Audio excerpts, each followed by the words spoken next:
Tänane saatekülaline on Pare tegevjuht Mailis Nepo, kellega me räägime saates Pare tegemistest ning näiteks ka sellest, mis muutused loodetavasti on toimumas seadusandluses, et toetada tööandjaid ja tööelu. Kindlasti räägime ka hästi palju juhtimisest, juhtimiskvaliteedist, innovatsioonist, säilenõtkusest ja üldse kõigest sellest,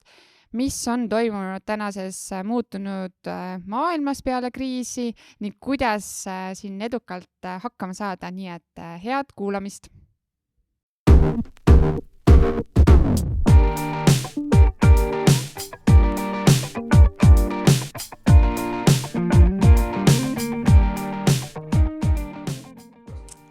Tere, mina olen Katariin. Tere tulemast kuulama Talent Hubi podcasti. Tere, Mailis! Tere hommikust! Alustame kohe siis sinust ja saame omavahel tuttavaks. Et kes on Mailis Nepo? Jaa, see on hästi mitmetahuline küsimus. Aga loomulikult olen ma täna siin sellepärast, et ma kuulun sellisesse organisatsiooni nagu Pare. Ja Pare on Eesti personalijuhtide ühingu arendamise organisatsioon. See organisatsioon on 30 aastat vana. Me sel aastal tähistame 30. hooaega. Selline auväärt eas organisatsioon. Ma julgen tuua siin isegi paralleele taasiseseisvunud Eestiga. Ehk siis, et 30 aastat tagasi, kui veel ettevõtlust põhimõtteliselt ei olnudki, tulid mõned inimesed kokku ja said aru, et ilma inimesteta ei tee sa midagi. Ja siis edasi õhinapõhiselt, mida me oleme tegelikult ka praegu, 30 aastat hiljem, käidi koos ja jagati üksteisega muljaid, muresid ja rõõme. Ja siis ühel hetkel hakkas see kõik professionaliseeruma. Ja ei piisanud enam ainult sellest, et me lihtsalt muljeid vahetame ja mitteformaalselt võrgustik oleme, vaid et see muutus erialaliiduks. Nii et 30 aastat on Pare seisnud selle eest, et inimeste juhtimise kvaliteet Eestis oleks parem ja personalijuhid erialaselt oleks tugevad ja esindaksid kõige paremaid inimesi meie seast. Kas sa nüüd ütleksid siin ära ka, mis see Pare lühend tähendab? Tead, sellega on väga palju nalja saanud, sellepärast, et ta päris tähelt ju seda ei ole, et ta on inimeste siis arendamise organisatsioon ja paremaks tegemine, ehk ta on siis natukene selline sõnamäng, et päris seda lühendit öelda, et PARE, seda ei suuda isegi vanad parekad, kes selle loomise juures olid ära tõlkida. Et see ühel hetkel juhtus ilmselt nii, et oli hea suupärane öelda ja nii jäigi. Okay. No siis on müsteerium lahendatud, et väga suurt mingit lugu seal võib-olla ei olegi. Ja tagalugu ei ole, jah. Aga mis sind täna siis motiveerib Pares ja miks oled üldse seal?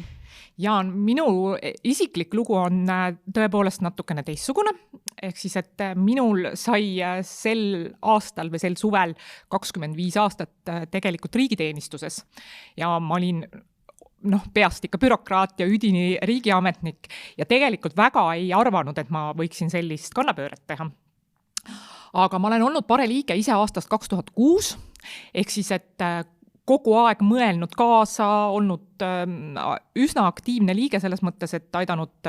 välja töötada erinevaid arendusprogramme personalijuhtidele,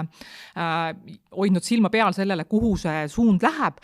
Ja siis mulle lihtsalt tundus, et olles ühe organisatsiooni personalijuht, saan ma teha head ainult ühele organisatsioonile, aga et kui võtta kogu eriala liit ette, et siis saab oma teadmist ja oskusi kasutada laiemalt teiste organisatsioonide jaoks ka ja ehk ka kogu Eesti jaoks. See on küll üks väga ilus missioon. Kas sa räägiksid meile veel natukene iseendast ka, et äkki sul on mõni lõbus lugu enda kohta jagada, mida võib-olla paljud veel ei tea? Ja, minu lood on seotud võib-olla natukene isegi mitte minuga, vaid minu tööelu algusega ja võib-olla siis minu säravate juhtidega, et personalitöö ja inimeste juhtimise eripära on üldse see, et üksi väga midagi ära ei tee, et sa pead töötama tiimidega, olema tiimis ja hästi palju sõltub sellest, kes on organisatsiooni eesotsas, et kes on ettevõtte tippjuht või asutuse tippjuht. Ja minul on vedanud, ma pean ütlema, oma elus, et elu on mind hellitanud, mulle on antud väga ägedaid inimesi, et minu esimene tippjuht oli president Lennart Meri. Ma olen piike murdnud kunagise õiguskantsler Allar Jõksiga, praeguse advokaadibüroo Sorainen partneriga,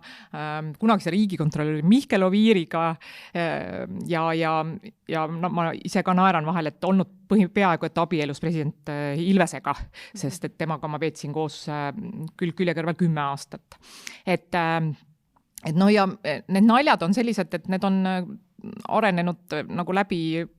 kogu selle 30 aasta nagu Eesti riik, et kui ma kunagi oma tööelu alustasin, siis minu esimene kohtumine president Meriga oli näiteks selline, et ma läksin tema juurde laenatud pintsakus, sellepärast, et raha ei olnud, et tema palge ette astuda. Ajad olid erakordselt vaesed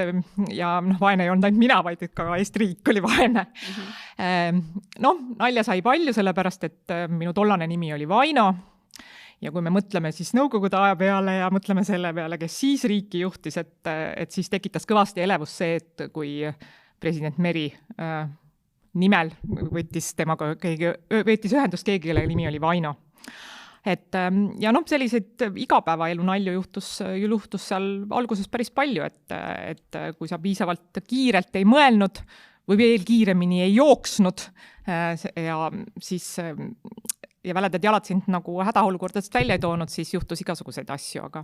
Aga ma ütlengi, et mul on väga raske öelda, et nüüd see on väga eriline lugu või too on väga eriline lugu, et mu ametid ei olnud alguses ka otseselt personalijuhtimisega seotud, et siis need on nagu ajas tekkinud ja asjad, millele ma tagantjärgi vaatan, ei ole sellised, et oih, et siin oli nüüd naljalugu või et see on nagu asi, mida edasi rääkida. Et minu jaoks on olnud lihtsalt minu karjääritee üks pidev õppimine ja minu õnneks on see õppimine olnud minust targematelt inimestelt. Et ma üldse arvan, et kui küsida, et mis mind näiteks inspireerib, siis mind inspireerivad targad inimesed. Ja ma arvan, et see on muuseas üks asi, et kui me hakkame tööelust tänapäeval rääkima, siis raha on meile kõigile oluline, me peame maksud makstud saama ja lapsed peab koolitatud saama, ehk siis, et arved tuleb tasuda ja huviringid peavad olema kättesaadavad. Aga tegelikult inspireerib inimesi juba ikkagi midagi muud. Ja see, kui sul on ümberringi targad inimesed, kes üksteist võimestavad, see annab tööelule hoopis teistsuguse värvingu. Ja võib-olla see ongi see, mis nagu mind on kogu aeg saatnud minu tööelus. Et ma tahan olla ümbritsetud inimestest, kes mind võimestavad. Väga kihvt, et kõik need inimesed ja president Meri on minu üks suur inspiratsioon olnud, et ma ise olen riigiteadus õppinud, lihtsalt fun fact, et ma nii palju tahaks kohe küsida, aga sellest siis teeme järgmise saate, et praegu siis räägime tänastest teemadest, aga võib-olla veel sinu mõtteid kuulda natukene. Ja meil on sellel hooajal selline huvitav küsimus, et kui sa saaksid täna öelda, et mida sina õpetaksid täna koolis siis kõikidele noortele, seda, mida võib-olla sinu ajal ei õpetatud või mida sa ise tahaksid teada, mida sa ei teadnud sel ajal? No, ma pean nüüd ütlema, et ma tegelikult arvan, et Eesti haridussüsteem on üsna hea. Ja jah, ma ütlen kohe sinna otsa, et näed, et 12 aastat meid pannakse mingisse raami, on ju, ja siis me ülejäänud elu püüame jälle sellest raamist välja tulla, on ju. Et eks ta umbes nii ongi, et meid valatakse üle paljude teadmistega, paljude faktidega ja ülejäänud elu me püüame siis neid ära kasutada ja loota, et asjad lähevad nagu paremaks või et me leiame siis endale õige tee. Et millest mina võib-olla natukene omal ajal koolist puudust tundsin, lihtsalt olles veel nagu nõukogude aja lõpulaps, on ju, et loovusest ei tulnud saanud juttugi olla. Ja individuaalsest lähenemisest polnud keegi midagi kuulnud ja hea, et kaardikepp enam vastu lauda piisavalt tugevasti ei käinud selles viimases lõpus, et võib-olla mida, kui ma vaatan kas või oma lapsi praegu, et siis mis tegelikult on ikkagi juba muutunud, on ju, et seda on raske teha suurtes mammutkoolides ja õpetajate vähesuse juures ja selle juures nad on järjest eakamad, aga ma ikkagi kõige rohkem võib-olla julgustaks seda poolt, et lapsed oleksid loovad ja õppeained oleksid omavahel lõimitud ja sellist loogilist mõtlemist õpetatakse lastele ja minule tundub, et praegusel ajal erakordselt tähtis on kriitilist mõtlemist õpetada, et see info paljusus on ikka metsik ja kui ma vaatan oma laste pealt, siis nad välkkiirelt on võimelised Google'i abil leidma erinevaid fakte, aga mis tegelikult on siis fakt ja mis siis ei ole fakt, et seda poolt nad ju ei oska ilma abita. Ehk siis, et võib-olla see kriitilise mõtlemise ja analüüsi võimekus on järjest olulisemaks muutunud ja ka seda, et kuidas üldse targalt midagi teha, et need telefonid ja arvutid saavad meid kogu aeg kõikjalt kätte ja kodutööl olles me kipume veelgi rohkem töötama võrreldes kontoritööga või piiritletud kellaajaga, et siis, et me teeksime seda tööd targalt, et me ei kulutaks ennast ära ja tegelikult ka teisi, sellepärast, et kui me aega raiskame, siis ka teistel ju tegelikult aeg kulub, et mitte ainult meil endal. See on väga hea selline sissejuhatus ka meie tänasesse teemasse tegelikult, et me hakkame rääkima üldse muutunud maailmast, mis on veel need omadused, millega, kuidas siis hakkama saada, mis on toimunud täna juhtimises, innovatsioonis, kuidas luua usaldust, et kõigest sellest me täna siin ka puudutame, aga kõigepealt võib-olla läheks nüüd tagasi natuke Pare juurde ja küsiks, et mis on võib-olla need tänased teemad, millega te Pares tegelete ja millega üldse sellised edukad juhid ja personalitöötajad peaks tegelema ka? No see on hästi kahetine, et personalitöö baasasjad ei ole muutunud, et ikka tuleb teha, ma ei tea, sõlmida tööleping, et inimene üldse tööle tuleks ja pidada võib-olla personali arvestust ja jälgida, et tööseaduse andlus oleks korrektne. Aga mis on muutunud, on see, et inimesed ise on väga palju teadlikumaks läinud sellest, mida nad tahavad, seda esiteks ja teiseks, mis on ka nende õigused ja kolmandaks võib-olla ka sellest, et mille peale nad üleüldse oma aega tahavad panna. Et täna töötaja tihti ei tule tööle selleks, et teenida palka või olla kellast kellaajani ja midagi teha, vaid et ta tahab luua väärtust, tahab, et tema tegevusel oleks mõte ja kui ta isegi valib sellise töö, et kus ta on kellaajast kellaajani, siis ta tahab, et see oleks väga selgelt piiritletud, sest et ta prioriteedid on võib-olla pere või mõni hobi või midagi muud, mis on väljapool tööelu. Ehk siis, et selline teadlikkus enesest, teadlikkus enese väärikusest, enda õigustest ja soovidest on läinud suuremaks. Ja mis on ka, on praegusel ajahetkel on tööturul vähemalt 5 erinevat põlvkonda, et on noored, kes on 20-ndates, kes alles sisenevad tööturule ja siis on põlvkond, kes on 70-ndates ja selles kiires ja muutuvas ja tohutus määramatus keskkonnas peavad kõik hakkama saama, et täna on uus programm, homme on uus turg, töökoormus tõuseb, töökoormus langeb, tööd on, tööd ei ole, on ju, et need nagu dilemmad tegelikult on sõltumata sellest, mis põlvkonnas sa oled ühed ja samad inimestele. Ja kannatlikkust võib-olla on lihtsalt meil selles määramatus järjest vähem, et inimestena me talume seda halvasti ja siis nende tulemuste saavutamisel, mida me saavutama peame, siis selles ettevõttes või organisatsioonis meil ei ole väga nagu kannatlikkust nende saavutamisel, sellepärast et see määramatus nagu pingestab seda õhkkonda kogu aeg. Et see võib-olla on see, mis on praegusel ajal nagu keeruline, et sinna juurde siis see kauge hajustöö, et Pare enda tiimgi töötab suures osas kaugtööl ja et kuidas hoida siis seda tiimitunnet ja arusaamist, et me ikkagi ühist asja ajame, mitte et me lihtsalt igaüks teeb ära oma tüki ja siis lähme laiali jälle, on ju. Et eks see on selline väljakutse küll. Et sa tõid kõik need erinevad muutused välja, mis on nagu toimunud ja need võib-olla väljakutsed ka, et aga kas need on kuidagi siis täna teil igapäevaselt Pare töölaual need samad teemad, kuidas te neid lahendate, mis on võib-olla täna siis prioriteetideks, millega te rohkem tegelete näiteks ise ka, kui siis nii-öelda katusorganisatsioonina? Katusorganisatsioonina loomulikult tulevad kõik need mured meie lauale, sest et Parel on 500 liiget, pooled on organisatsioonid, pooled on eraisikud, aga ka eraisikud ju tulevad mingitest organisatsioonidest. Et see tähendab, et meil on tegelikult väga ainulaadne organisatsioon, meil on vaade kõikidele sektoritele ja valdkondadele, et me päris hästi teame, et mis rütmis hingab võib-olla üks riigiasutus, aga samas millest tunneb puudust tootmisettevõte, on ju. Et jah, et on mure sellest, et kust üldse omale töötajaid leida,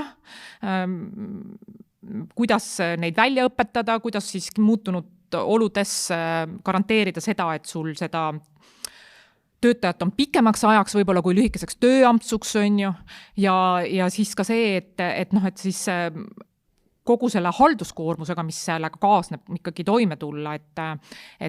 mida me Pares praegu ikkagi väga tugevalt arutame, on see, et kuidas tööelu kvaliteetsemaks muuta, et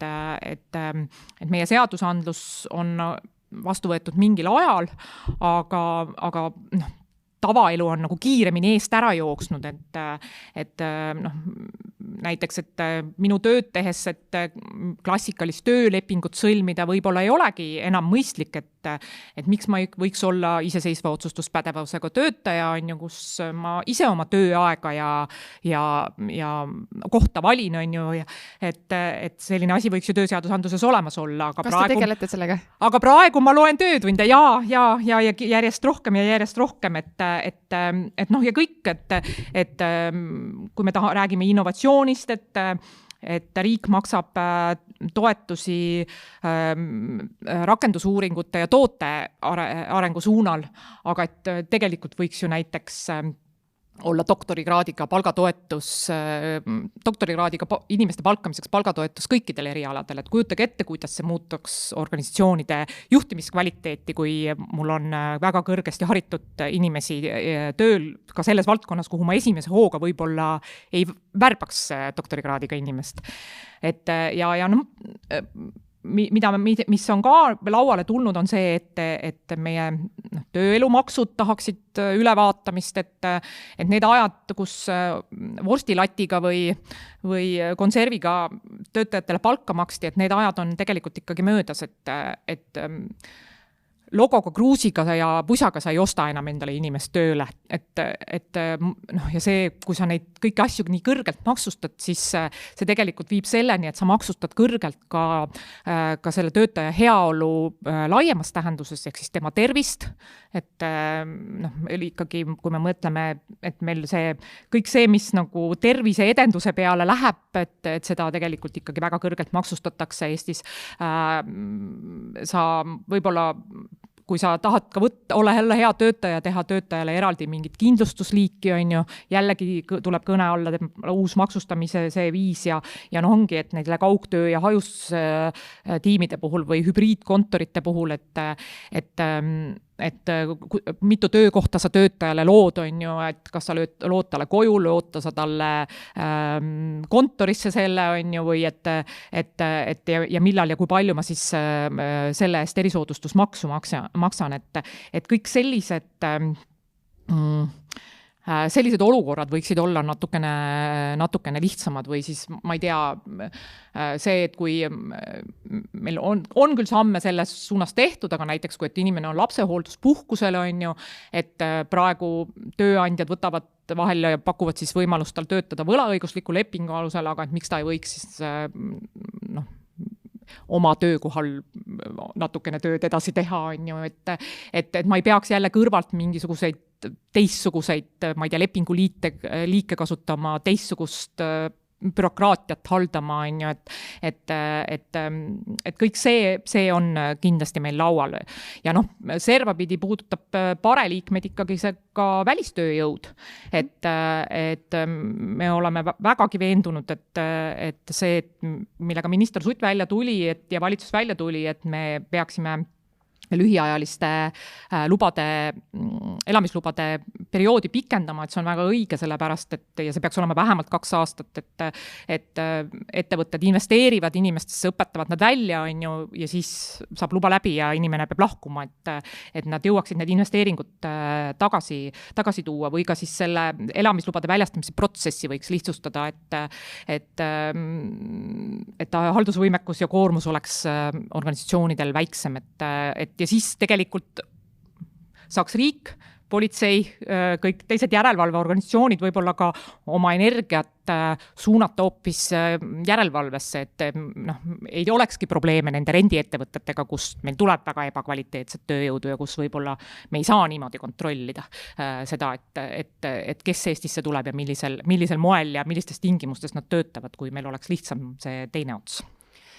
Need kõik need muudatused tunduvad nii põnevad ja meid ennast ka kõnnetavad, et kõik need hübriidtöö ja et mõtled, et sa tahad olla nagu tööandjana hea ja inimesi hoida ja väärtustada, sest et tõesti värbamine on keeruline, pakkuda neile erinevaid hüvesi ja siis hakkad tegelema sellega, saad aru, et mis on maksustatud, kuidas seda üldse teha, ma ei tea, nädalaks ajaks kaugtööle minna teise riiki, mis peavalu võib-olla sellega veel kaasa tuleb, et kõik see nagu on nii keeruline, et tore kuulda, et kõiki nende teemadega tegeletakse. Võib-olla siit lihtsalt küsin täpsustuseks, et mõned kuulajad tahavad teada, mis on nagu sellised siis protsessid, mis täna on käimas, et riigi tasemel seadusandluses, mis võiks kunagi jõuda juba natuke kaugemale, et nii-öelda rakendusse ka. Kuna meil on juubeliaasta ja järgmine aasta on siis selline pidustuste siis ma loodan, et me aasta alguses hiljemalt saame välja tulla sellise aasta 2022 22 parema ideega tööelu edendamiseks. Ehk siis, et me helitlevalt kutsume seda omavahel tööelu manifestiks, aga need võib-olla on sellised mõtted, mis on siis sektorite ülesed, mida personalijuhid iga päev oma tööelus kogevad, need on alates, ma ei tea, targast tööjõust, õiglasest palgast, lõpetades mõistlike maksudega ja inimkeskse tööaja korraldusega, et kui mõni, ja meil on väga palju partnereid nende ettepanekute väljatöötamisel olnud Tööandjate Keskliit, EVEA, erinevad teised erialaliidud, et kui mõni nendest mõtetest jõuab mõne erakonna töölauale, siis meil oleks ainult hea meel, sest Riigikogu valimised ei ole ju kaugel. Jah, just, et väike propaganda. Nii, aga ütleme, mis siin on nagu veel täna ja millest sa juba oled rääkinud ka, et probleemiks on ikkagi see süvenev tööjõupuudus. Et üks probleemi lahendus on, et välistööjõudu võib-olla rohkem kasutada ja proovida siis integreerida, et kas on veel mingeid siukseid lahendusi või mõtteid, kuidas seda süvenevat tööjõukriisi lahendada, et kui te olete arutanud? Eks märksõna innovatsioon võiks ju üks olla, on ju, et kus vähegi võimalik seal peaks arvutid inimese töö ära tegema.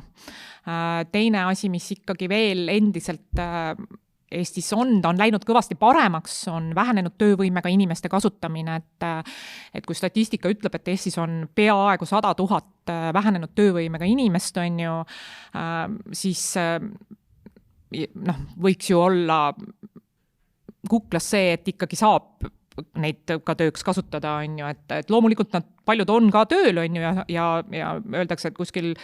ma ei tea, 8-9% meil on neid töö juures niimoodi, et me ise tegelikult ei teagi, on ju, aga on ka ju veel puudega inimesed, on, ma ei tea, väikeste laste vanemad, on ealiselt võib-olla tahavad teistmoodi töötada inimesed, et ma võib-olla ei taha enam täiskoormusega töötada oma kõrge ea tõttu, aga ma olen tegelikult ikkagi veel võimeline töötama. Ja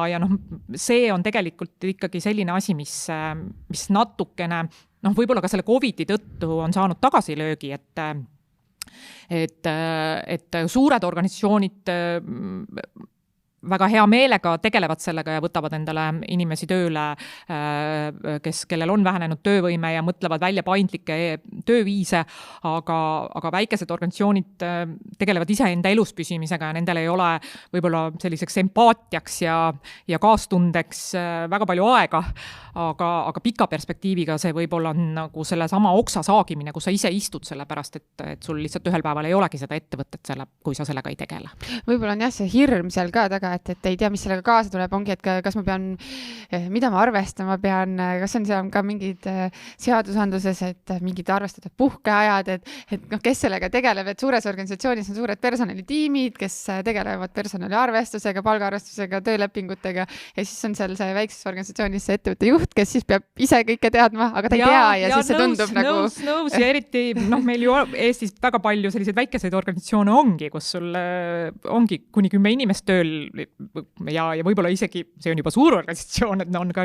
ainult üksikettevõtjad on ju, või ma ei tea, abikaasad hommikul köögilaua taga peavad üksteisega arenguvestlust on ju ja siis lähevad tööle on ju, et jah, et meil on hästi teistsugused organisatsioonid, aga ma arvan, et lihtne vastus on see, et küsi Parest nõu, küsi Töötukassast nõu, et tegelikult need teenused ja üksikisikuna ka, et tegelikult on olemas ja on väga hästi välja töötatud, et me lihtsalt tihtipeale ei tule selle peale, et me võiksime kuskilt abi saada. See on väga hea teema kohe, et mis teenuseid veel või mis teemadega võiks parepoole pöörduda, ütleme, et kui ongi kas ettevõtjal või personalijuhil mingid küsimused, et siis just nagu pare juurde tulla nende küsimustega, et mis need ideaalsed küsimused võiks olla? Ma arvan, kõik küsimused sobivad meile. Meil on töö üles, kuna meil on vabatahtlike organisatsioon, et siis meil on töö üles korraldatud niimoodi, et meil on jagatud see töörühmade vahele. Et ongi, et üks töörühm tegeleb tööelu kvaliteediga, teine, ma ei tea, võrgustikuga ja suhete loomisega, kolmas õppimise ja arenguga ja nii edasi ja nii edasi. Ehk siis, ja siis kui need teemad kokku saavad või kuskile sinna piirimaile jäävad, siis meil on tegelikult 8-liikmeline juhatus, kes siis paneb pead kokku ja mõtleb edasi. Et jah,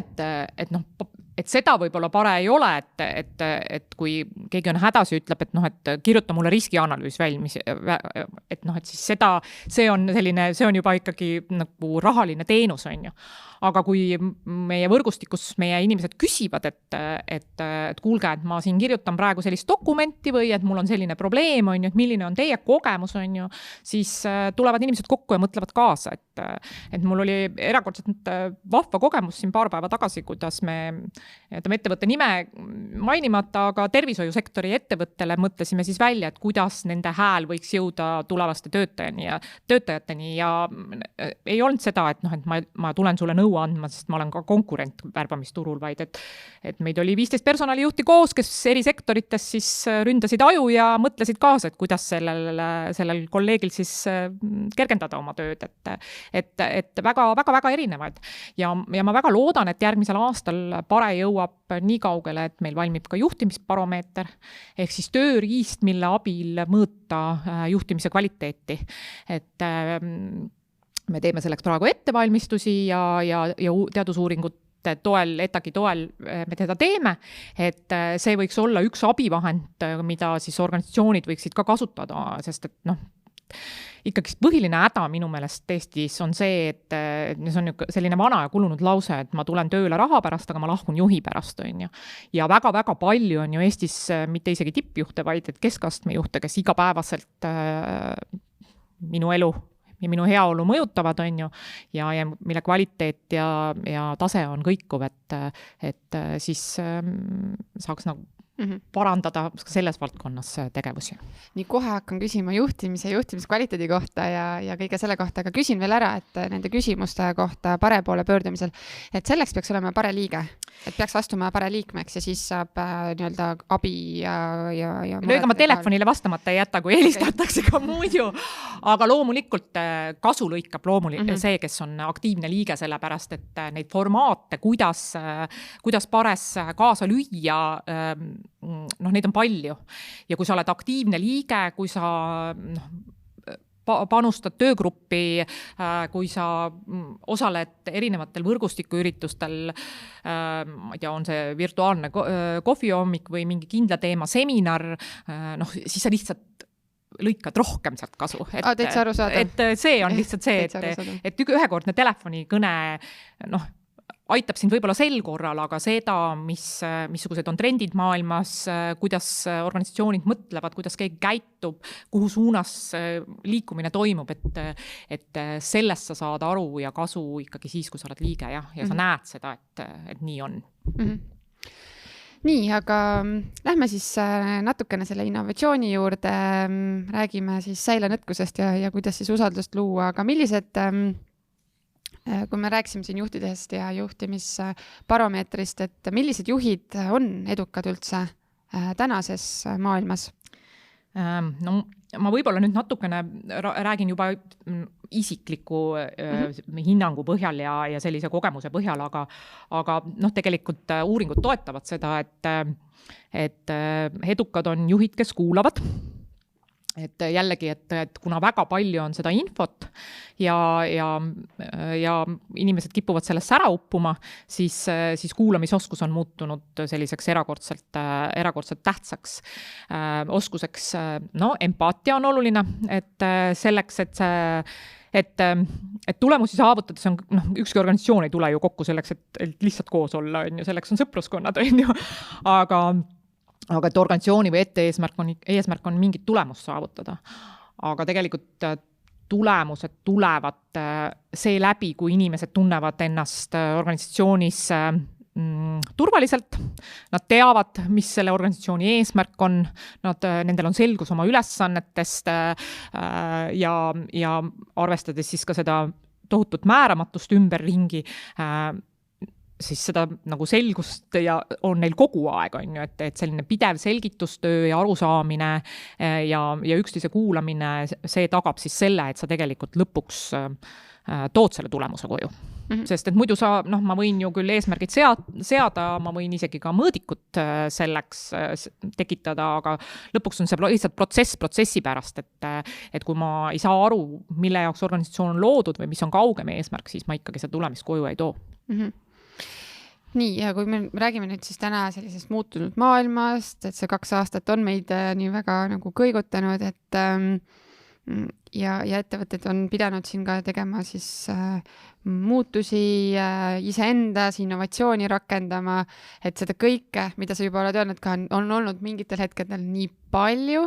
et ja inimesed ja ka juhid ja ka töötajad ja kõik peaksid olema siis väga selliselt kiiresti kõik muutuma, aga kõigil pole seda oskust, et kas see nagu oskus on kuidagi treenitav, kas juhid peaksid suunama ka oma inimesi, mida teha üldse, kui juht ise ka ei suuda muutustega hakkama saada? Kui ma nüüd väga karm olen, siis ma ütlen, et eks ellu jäävadki need, kes on head kohanejad, on ju. Aga tõepoolest, et arvestades, et meid on nii vähe, siis sellise nagu põhimõttega me väga kaugele ei purjeta, et meil on ikkagi vaja, et meil oleks kõik inimesed pardal. Aga ma usun jah, et säilenõtkus on treenitav. Ja treenitav on see läbi, et sa ikkagi suhtled, sa harjutad, sa mängid läbi mingisuguseid stsenaariumeid. Alati on kehv plaan ka parem, kui üldse mitte plaani teha. Et mingid pidepunktid oma sammude seadmisel kuluvad ära kõigile inimestele ja juhte tuleb lihtsalt õpetada, et midagi ei ole teha, et eriti keskastme juhtide juures on ju see, et tihtipeale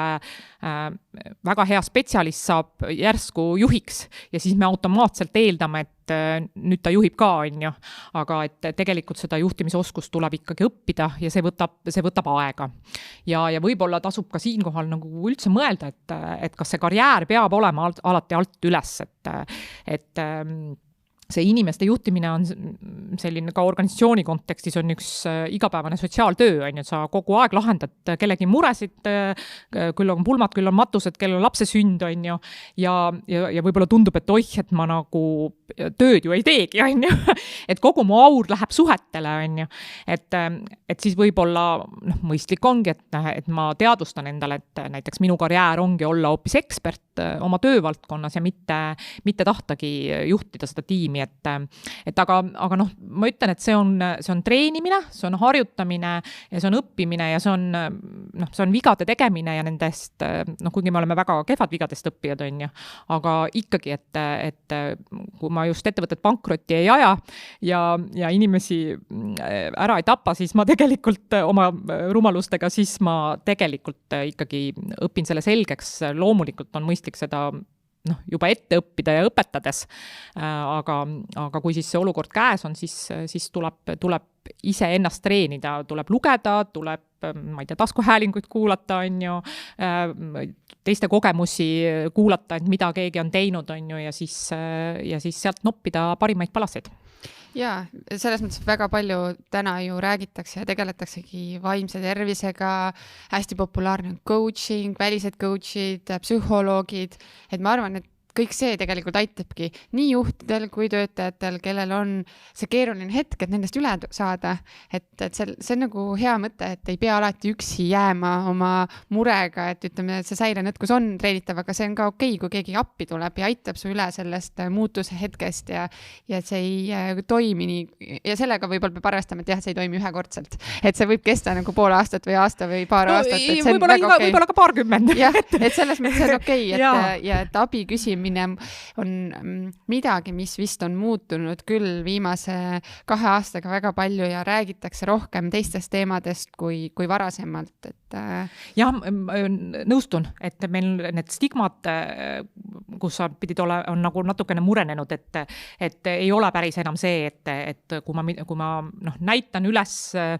nõrkust või olen autentne, et siis on kohe probleem. Ja mul on ka tõepoolest hea meel, et inimesed julgevad abi küsida. Ma lihtsalt igaks juhuks siinkohal toonitan, et vaadake siis, et see, kelle poole te pöördute, oleks kvalifitseeritud abiosutaja, et eks sellised segased ajad toovad kaasa ka seda, et me kõik tahame olla natukene lilleseadjad coachid ühes isikus, et see, kui ma lähen abi küsima ja see abi osutamine, see tagajärjel ma teiste inimeste elusid mõjutan, et siis see peaks lihtsalt olema kindlasti kvalifitseeritud abiosutaja, kelle käest ma seda abi küsin. Nii, aga kas on veel mingid põnevaid näiteid hoopis ettevõtetest, kes on hästi hakkama saanud muutustega, kellel on mingid protsessid hästi paigas välja töötatud, kuidagi inimeste toetamine, et nad on esile kerkinud näiteks pares, et nad toovad oma näiteid, midagi põnevat? No meil on 500 liiget, ma julgen väita, et väga paljud nendest sellega iga päev tegelevad ja on väga-väga tublid, et meil on suurettevõtted,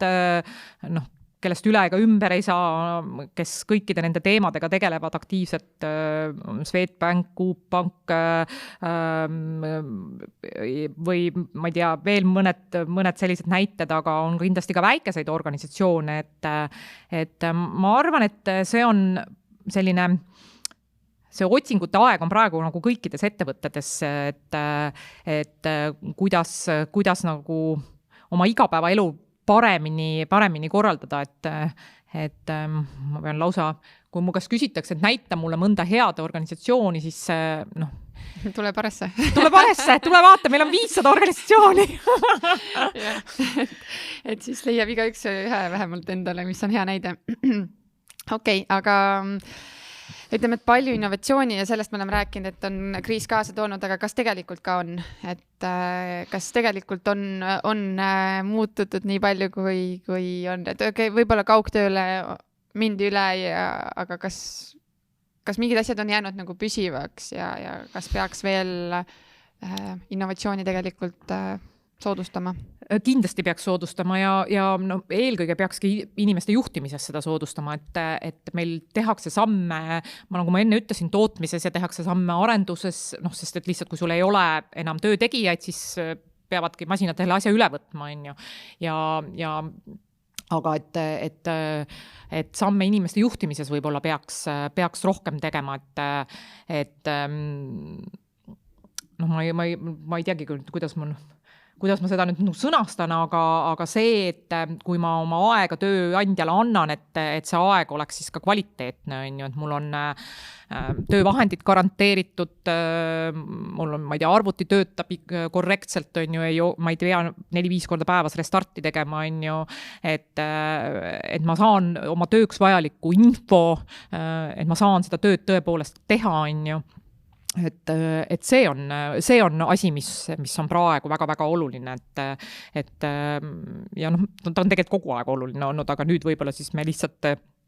selles muutunud olukordades me ei kontrolli seda nii palju, on ju, et kui mul on töötajad on ajusates tiimides, siis ma ju ei tea, mida täpselt ta teeb, on ju, ja millal ta teeb, on ju, et selline, et ma töötan teises aegruumis võib-olla, kui ma töötasin pool aastat tagasi või aasta tagasi, et see võib-olla on see lihtsalt, et ma ei saa enam nii palju kontrollida seda, et kuidas mingid protsessid käivad, et sellist usaldust on rohkem vaja. Ehk siis, et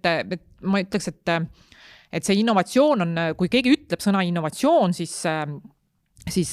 esimese hooga tulevad silmade ette kas mingid tehnoloogilised arendused, ma ei tea, uued tootmisseadmed või midagi, mida ma saan nagu käega katsutada, on ju. Aga tegelikult on ju innovatsioon midagi sellist, mis lihtsustab meie elu, on ju. Et ja see ei pea olema suugi käega katsutav asi, et see võib olla hoopis mõtlemisviis.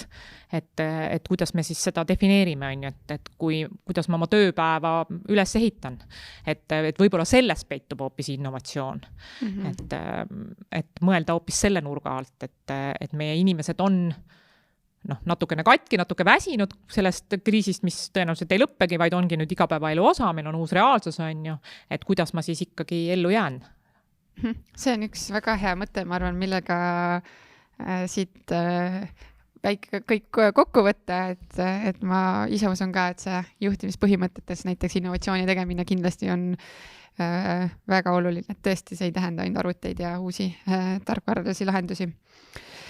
Nii, Mailis, aga meil on veel 2 viimast küsimust lõpus, sellised need on alati igas osas meil samad, et sa võid kohe vastata, esimene mõte, mis pähe tuleb, need ongi sellised 2 kiiret küsimust, et ma siis alustan esimesega. Sa natuke juba rääkisid ka sellest, aga kes on see inimene, kes sind tõesti inspireerib? Nagu ma enne ütlesin, mul on hästi keeruline tuua nagu ühte nime välja, et mul on olnud väga toredad juhid läbi minu aja, keda siin mõnda sai mainitud. Aga tegelikult ma võib-olla isegi ütleks, et mul on olnud väga toredad tiimikaaslased läbi aegade, et mind on inspireerinud kolleegid, kes mõtlevad teisiti kui mina, et mina näiteks ei ole ma ei armasta väga Excelit, on ju, kolleegid naeravad kindlasti praegu, kui nad kuulavad seda juttu, on ju, et mind väga inspireerib see, kui minu kõrval olev inimene suudab mulle minu jutu numbritesse panna ja sellest teha graafiku. Või et mind väga inspireerib see, kui keegi on tehnoloogiliselt väga kiire ja pädev, võib-olla mitte nii osav kui mina ja leiab lahenduse kiiremini kui mina. Et ehk siis, et mina ütleks, et mind inspireerivad ja on läbi aegade inspireerivad inimesed, kes on mind täiendanud. Ehk siis, et kohtades, kus mina ei ole tugev, on nemad tulnud minu kõrvale ja aidanud minu seda tühimikku täita. Et need inimesed on need, kes mind inspireerivad. Ja teiseks mõni kuulamissoovitus? No loomulikult ma pean paluma kõigil kuulata Pare podcasti.